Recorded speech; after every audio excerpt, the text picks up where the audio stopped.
Агенцијата за млади и спорт и Цевитана со легендата на спортското новинарство Зоран Михајлов ви ги представуваат македонските спортски легенди. Една од најекспонираните фигури во пливачкиот спорт во Македонија секако е Маријан Соколовски, популарно наречен Мане, човек кој своевремено беше пливач и рекордер на Македонија, првак особено во онаа негова дисциплина Делфин, а потоа и како тренер постигна големи резултати, па беше и учесник како тренер на Олимпијадата во Пекинг 2008 година. Неговите резултати како тренер особено дојдоа до израз со работата со Андреј Стојановски, кој на надпреварот од светското првенство за глуви во Сан Антонио во 2015 година го освои сребрениот медал, а да се биде втор во светот, навистина е голема работа. Токму следните минути се посветени на Маријан Соколовски, нашата пливачка легенда. Мане, добро дојде овде во Олимпискиот комитет, каде што ги снимам овие емисии, тоа и твој дом, бидејќи и ти си олимпиец, па и сите спортисти треба да сметаат дека е ова нивни дом. Па сега да почнеме да ја раскажуваме твојата спортска кариера.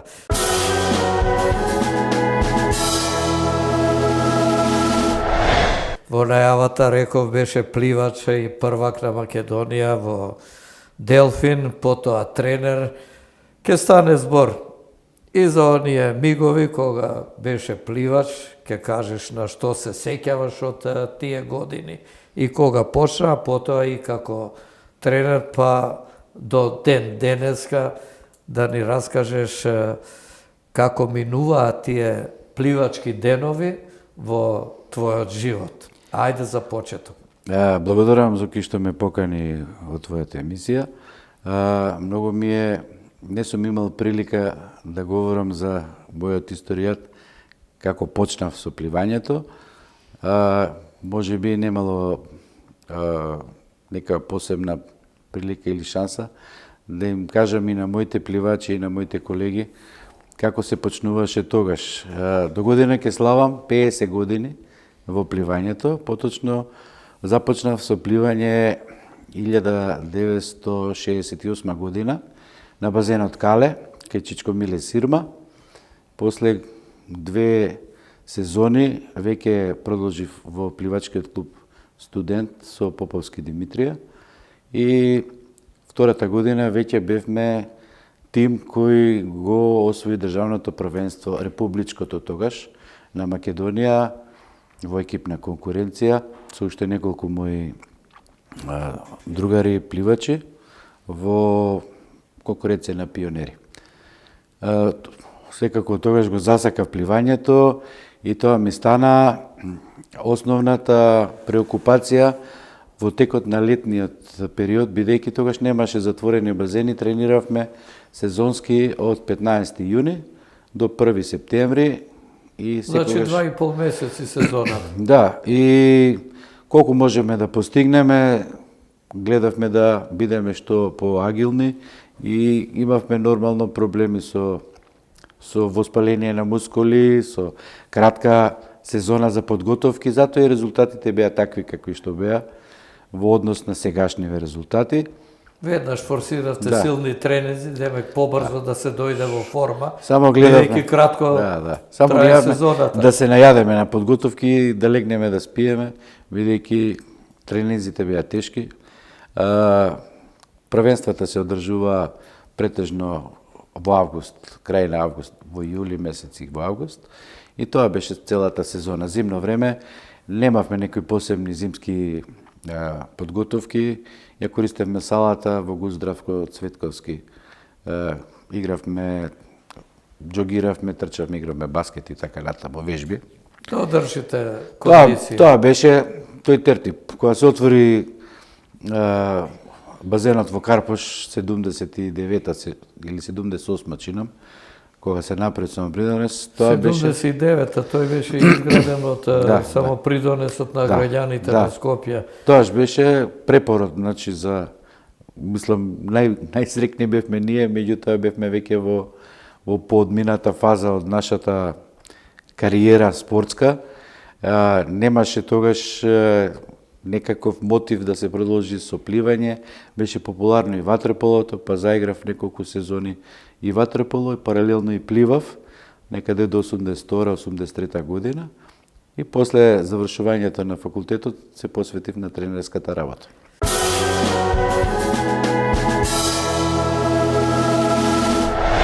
Сега да се враќаме назад на тие први трки. Која ти беше прва трка, дали се сеќаваш и во кој стил и на која делница, конкуренти од тој период или клубски другари, зашто тоа беше интересно време. Тогаш младите претежно одеа на базенот во Кале, кој функционираше. Тој олимписки базен, дури имаш и мал базен за скокови во вода, па се сеќавам таму пред многу години се одржа и едно балканско првенство во скокови во вода. Во периодот, не знам ти дали го фати тој период кога беше во функција и олимпискиот базен во Сарај. Во Сарај идевме на тренинзи, на војниот базен овдека во аеродром. Комбиниравме како каде се менуваше водата, бидејќи се менуваше на 2 дена, тогаш немаше филтери. Каде што е чиста водата, таму идевме на тренинг. Ама студено беше. Тазе вода напад. Беше студено. Се сеќавам дека прв влегува во вода и сите чекаја да кажам дека е ладна водата. Стискаа зави, не, добра е, сите против мене, да. И кога ќе испливавме 25 метра, толку можеше да се држи од 12 до 14 степени вода, одма скокаме на плочки и се греевме. Така беше. Плочките загреани од сонцето, викаш што убаво е ова. И тоа беше и доживување, и патешествие. Првата трка кога ја исплива, колку години имаш? На 10 или 11 години, тоа значи првата трка ја испливав 100 метри слободно, почнав слободно, и денеска кој ќе им кажам на почетниците, ајде сега 4 должини, испливајте без да застанете. Тоа истото ми го направи Чичко Миле Сирма кога тренирав на Кале. Пливавме по 25 метри по една должина, па ќе се одмориме. Кога ни кажа да испливаме 4 должини, ние ќе падневме во несвест, тоа не беше многу. Истата реакција имаат сегашниве дечиња почетници. А зашто е тоа така? Затоа што е чувството дека нема да издржат, дека психологијата е во прашање. Па така постепено и сега им кажувам дека може да издржат, дека треба да пробаат и така. А првите трки беа на пливалиштето во Охрид, на пливалиштето на Охридски бранови. Тоа пливалиште беше кај старото пристаниште, кај што сега се паркираат оние бродовите. Тамо беше заградено, беше многу интересно и покрај тоа што се пливаше во езеро, имаше треви, на окретиштата беа направени од даски, фатено беше она морска ресите беше и лизгаво беше, па знаевме да го утнеме окретот и да останеме под вода. Да лизне ногата и да останеш. Исто така подготовки правевме и надпревар имаше на пливалиштето во Струга. Имаше огромни високи тополи, па наутро во 7:30 кога ќе влезевме во сенка, ни беше ладно. И кој како беше помлад пливаше во сенка, а постарите пливачи, тогаш за мене големите, пливаа во патеките кај што има сонце и беше потопло. Во Струга уште остана тоа пливалиште? Уште остана тоа пливалиште, сега е нешто видоизменето со многу кафетерии, кафичи и такви некои содржини, меѓутоа, колку што знам, го користат за тренинзи, мада тоа далеко од некакви стандардни, може би е подобро во езеро да тренираат, што и мислам дека прават, бидејќи тамо треба секоја година што се таложи милот и тревите да се чистат. И така остана, имаше идеја Струга да го направи како да го изгради како затворен базен 50 метарски, меѓутоа тоа ништо. За жал не си реализира. Ништо. Првите трки.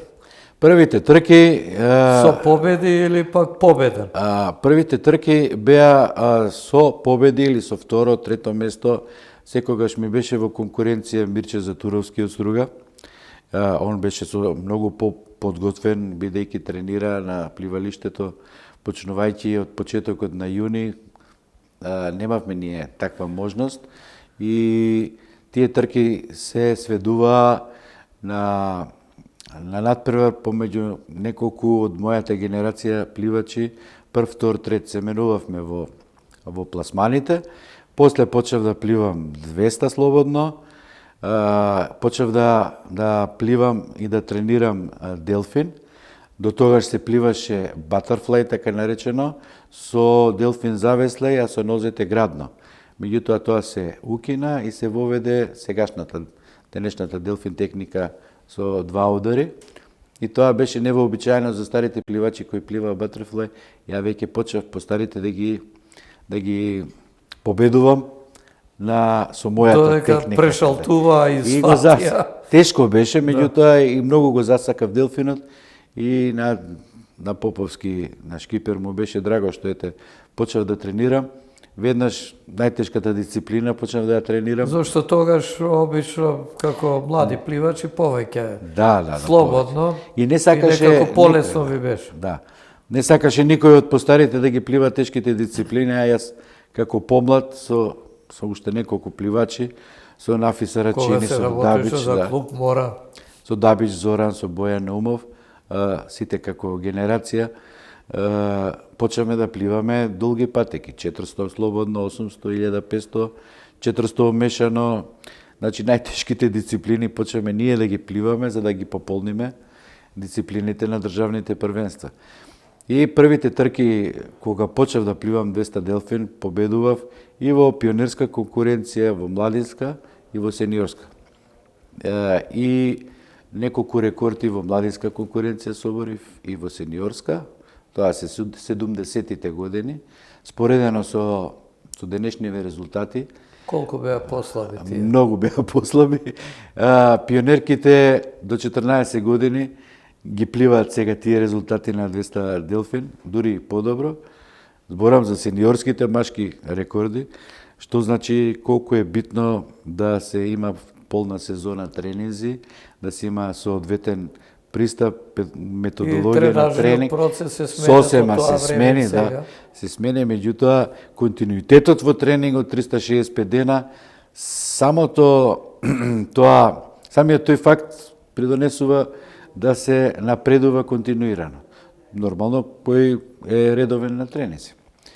И после тоа, после сениорска конкуренција, започнав паралелно малци ватерполо да играм со старите ватерполисти. Ја бев најмлад тамо, со Дуко, со Мусо, ги знаат сите стариве пливачи, што се, кој ќе ги спомнам, со Катру Зоран, таа генерација.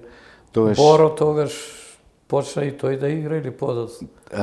Да, Боро е, мислам, Стефановски. Боро е помлад од мене 3-4 години, меѓутоа он пливаше тогаш и Томи пливаше како помлади.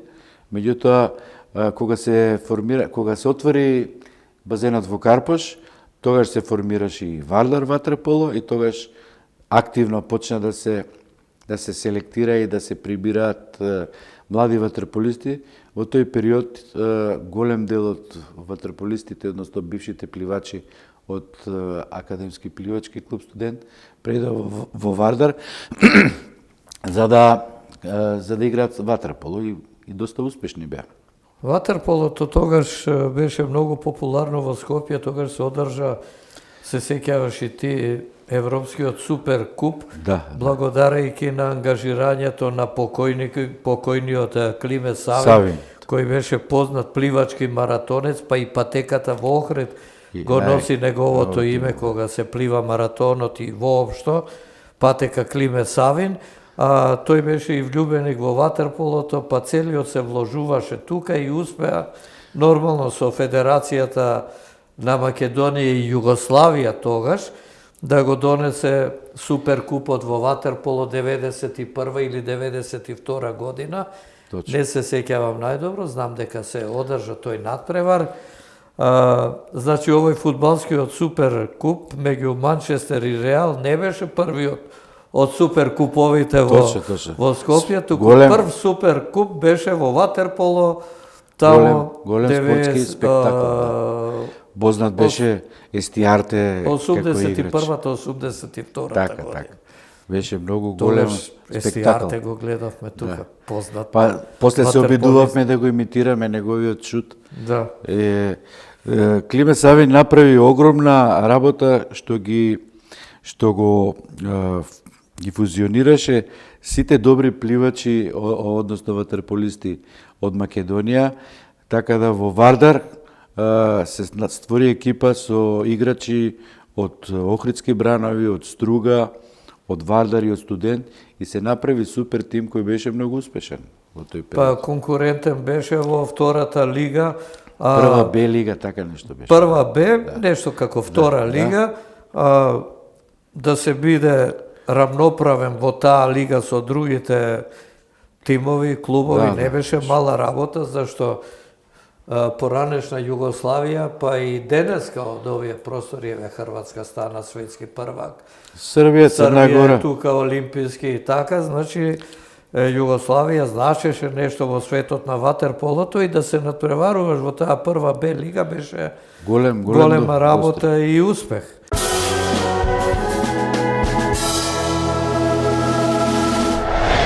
Дојдовме некако на брзина на ватерполото, не ми кажа нешто поинтересно од пливачката кариера, некоја делфин трка, да си бил фаворит, па да си киксирал, па криза, па мислиш дека леташа практично остануваш на водата. Има многу случаи и смешни и интересни, меѓутоа има и некои надпреварувачки, како да кажам, моменти, кога со моите конкуренти сме ги замениле првите места во нашите дисциплини. Јас бев подобар на 200 делфин, а, например, мојот пријател Мирче Затуровски беше подобар на 400 мешано и 400 слободно.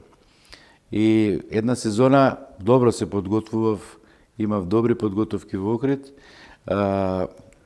Он ме победи на 200 делфин, а јас него на 400 слободно. Тоа ми беше некаква сатисфакција во некоја негова трка јас да го победам, а он па мене ме победи на 200 делфин. Имаше многу такви интересни моменти. Еден од тие би го издвоил во младинска категорија на државното првенство на Југославија. Се пласирав во финале на 200 метри слободно, на 200 метри делфин. А Поповски ми рече да побрзам, откако ги заврши трката, дека возот ќе ни тргне за да се враќаме во Скопје. И скокнав, ја испливав. Викаш побрзо да пливам. Побрзо да пливам. Тогаш направив младински рекорд. Собирање стварите и трчање на трибини до горе, во такси, уште не облечен, уште не исушен. Трчање по возот со моите другари што плива и они со мене во таа година. Беше страшно напорно да се издржи после 200 делфин да се искачат трибини со трчање од некој 10-15 метри и тоа ќе ми остане секојаш во сеќавање. И покрај тоа што бев уморен, бев среќен дека го соборив рекордот и така. Се заврши таа епизода, беше интересно. Добро, шкипер малку и тактички тука. Боже би, да. Да те мотивира. Да те запали, што се вели, да испливаш побрзо. Инаку Пливај побрзо, да стигнеш побрзо, зашто отиде возот. Инаку интересни моменти беа. Да тие многу патувања имаш да ти побегне возот или авионот? Не ми се случило тоа, за малце тогаш ке беше баш да го промашиме. И тоа го паметиш. Да. Сакав да спомнам дека имам интересни моменти и доживување на подготовки. Бидејќи во Скопје после 15 и 20 јуни веќе се полнеше базенот со капачи многу. Тогаш планираше управата на клубот да се оди на подготовки или во Струга или во Охрид. Во Струга обично бевме во Хотел Дрим, меѓутоа депандансот на Хотел Дрим денешен е некаква си општинска зграда. Тоа е одма до базенот, до пливалиштето. а навечер имаше музика некоја жива и не можеме да заспиеме Тој до порано касно. Белвиц се викаш или некако Така така нешто. имаше име. Стар хотел. Да. А во Охрид обично бевме или во Партизан, во Приколки, или во универзитетското одмаралиште. Кажи сега за депандансот со музиката. Да, тогаш беше интересно што мртви уморни ќе дојдеме од тренинг, ќе не фати 7-7:30, после вечерата малце ќе прошетаме и сега некаде во 9-9:30 веќе мораше да се прибереме, пошто ќе правеа контрола да не сме во пособи да се одмараме.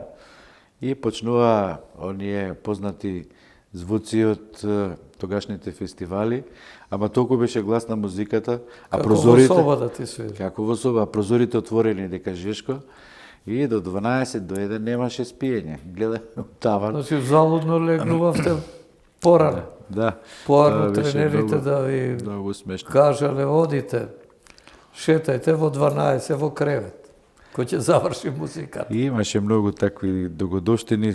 Од патувањата во Југославија го кажа она, трчање по возот, други некои настапи имаше ли на првенствата, Да, на имаше митинзите? средби на републики, кога патувавме, мислам, со автобус, заедно со најдобрите пливачи од Струга и од Охрид, од Скопски Вардар и од Студент. Тоа беа тие 4 клуба кои беа со подобри пливачи. И имаше средби низ Југославија, во Мостар, во Белград, во Хрватска, точно и не се сеќавам сега, каде што имавме двомечи, тромечи, четворомечи, во зависност од тоа кои беа како беа договорени тие средби, се надпреварувавме и тоа мислам дека како младенци уште. Пласманите твои? Па на тие четворомечи пласманите, секако во Дубровник, например, исто успеав да испливам во финале и тоа беше на базен. Во Делфин или на 200 Делфин, да. Имаше тоа беше државно првенство за младенци исто, втората генерација, втората година. Интересно беше и тамо што неистиот базен и ден денеска се плива, меѓутоа сега тој е реновиран, фантастично добро изгледа. Поредено со Кале беше многу подобар како базен, меѓутоа за жал на Кале ништо не се направи Остана да се и така како што е си полека останало пропаѓа. тогаш. Нема слух градот, државата за таа работа да може да се ревитализираат барем тие 3 објекти, војниот базен, Кале и Осаре, така да може да се привлече поголем број, барем сезонски да се привлечат поголем број на пливачи. Да, тоа ќе биде мамка и за младите, еве ќе дојдат тука на освежување, истовремено и на пливање и ќе се задржат доколку работат и затворените базени, да може да е активен цела сезона, цела година. Затоа, уствари, имав среќа да почнам да работам како тренер со затворен базен и сосема друга филозофија, сосема друг пристап и друг е тренажниот процес. Нормално, со текот на годините учев од Поповски Димитрија, кој беше и селектор и главен тренер на репрезентација. И покасно, кога се осамостоив, кога почнав да работам во клубот кој јас го формирав, исто како и со докториве, можам да кажем и тренерите, доколку постојано не се трудиш да се доусовршуваш, да читаш, да прибираш информации, да применуваш нови техники и методи, целиот тренерски живот треба да се посвети на континуирано усовршување.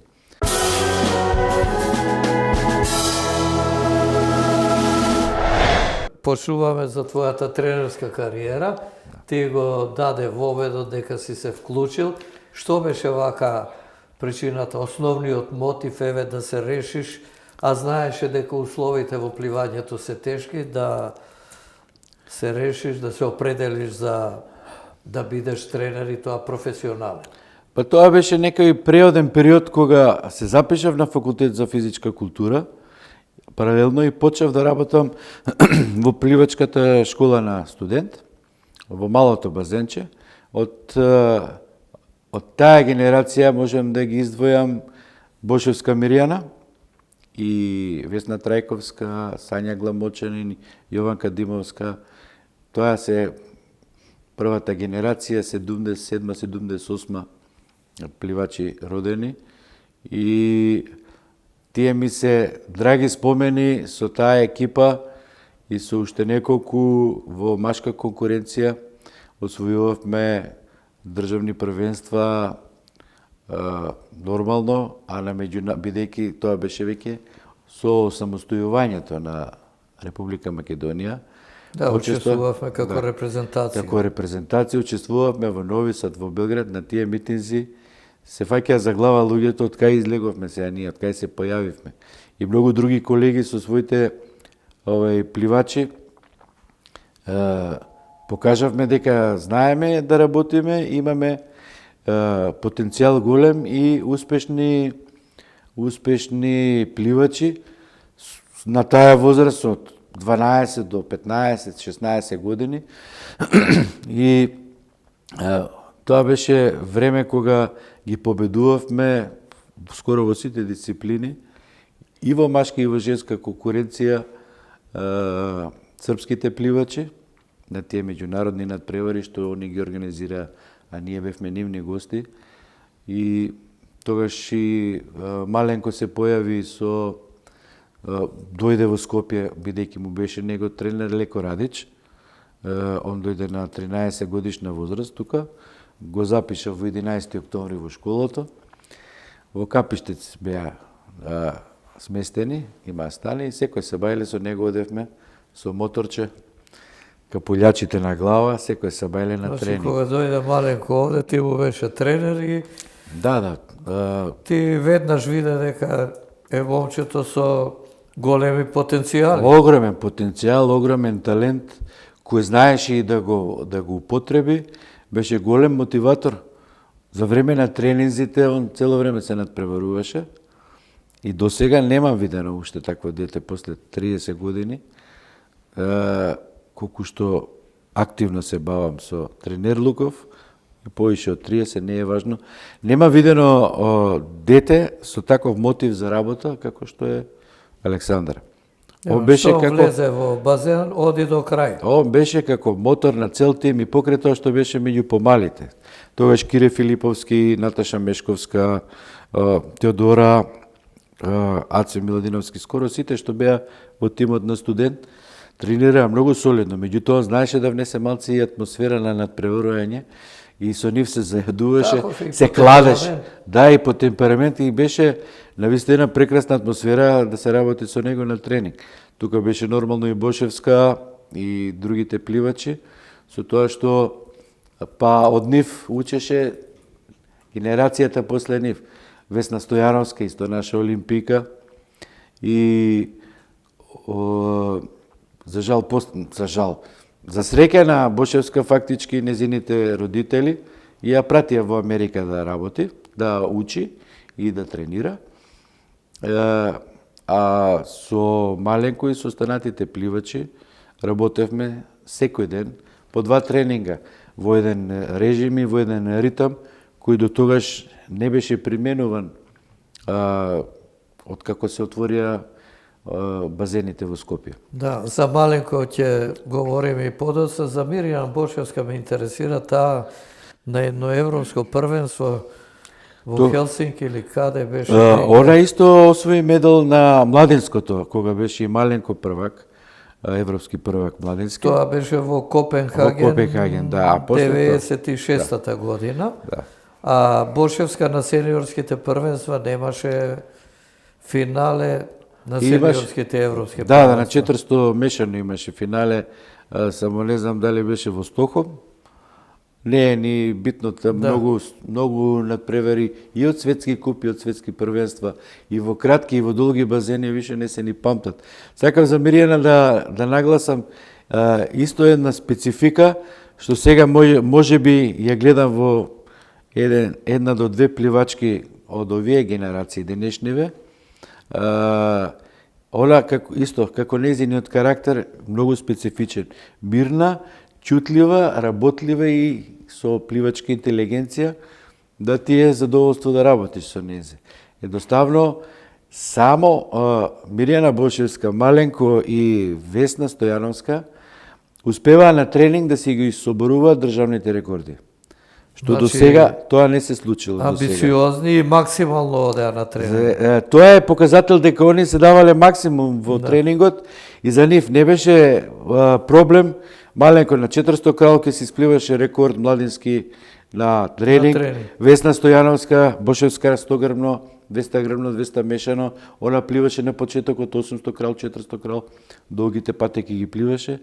На тренинг пионерски и кадетски рекорди си соборуваа некаде при крај на тренингот, кога ќе запнев да испливаат колку што може, колку што може да дадат се од себе и ги правят тие работи, што е многу ретко денеска. Мислам дека се уште нема такви пливачи во моментот што можат да се пофалат дека на тренинг си ги соборуваат државните рекорди, не личните персонал без што ги викаме личните рекорди, него државните.